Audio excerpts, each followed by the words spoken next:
When protests against the Israeli war in the Gaza Strip took shape in the United States of America last year, Columbia University was one of the very first campuses to lend its strong voice.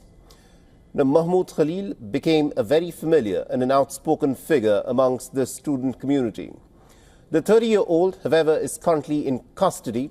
He's fighting for his rights, while the Trump administration seeks to deport him only because he was protesting against a war that Israel was waging in the Gaza Strip that was backed by the Americans. Take a look. Deportation has got to go. A new wave of protests have erupted on college campuses in the United States. From UC Berkeley, UCLA, Georgia and New York, hundreds are rallying in the streets. Students are rightly scared, and I'm scared, frankly, because not only is the Trump White House deciding to target peaceful protesters because of their views about the war in Gaza and the complicity of our university in funding it. Unlike the pro-Palestinian protests last year, the demonstrations this year are focused on just one person, Mahmoud Khalil.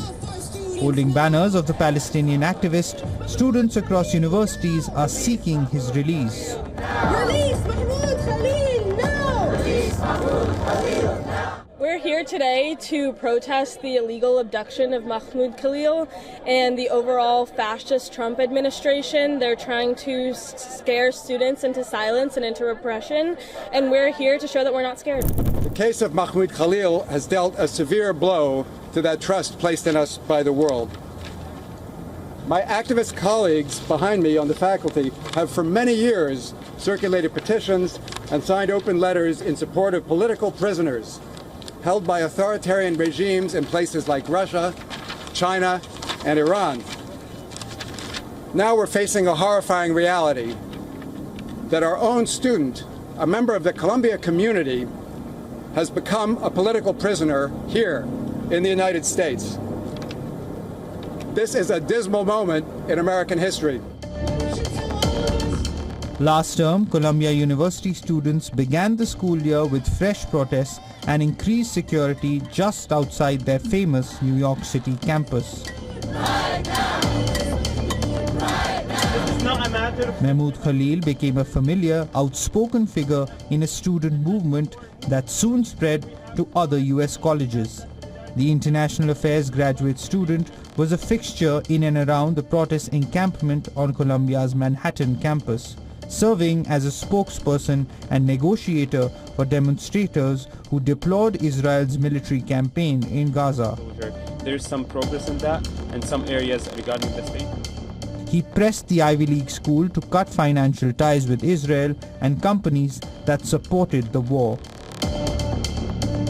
Now that visibility has helped make him the face of President Donald Trump's drive to punish what he calls anti-Semitic and anti-American campus protests.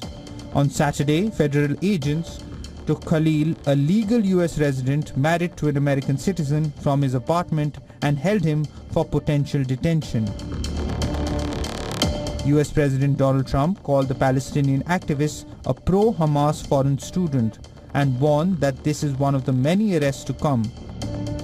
Reports say US Secretary of State Marco Rubio personally signed off on the arrest of Mahmoud Khalil. The US diplomat also issued a statement saying Khalil's arrest is not a matter of free speech. You tell us when you apply, "Hi, I'm trying to get into the United States on a student visa. I am a big supporter of Hamas, a murderous, barbaric group that kidnaps children, that rapes teenage girls, that takes hostages, that allows them to die in captivity, that returns more bodies than live hostages." If you tell us that you are in favor of a group like this, and if you tell us when you apply for your visa, and by the way, I intend to come to your country as a student and rile up all kinds of anti-Jewish student, anti-Semitic activities, I intend to shut down your universities. If you told us all these things when you applied for a visa, we would deny your visa. I hope we would. Khalil is now being held in a federal detention complex in Louisiana. The Trump administration states that encampment protests made Jewish students feel unsafe on campuses and supported Hamas's agenda.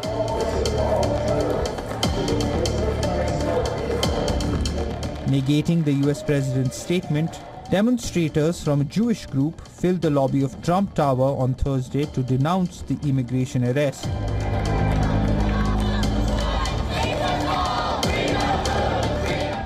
Lawyers for Mahmoud Khalil say he was taken in retaliation for exercising free speech rights.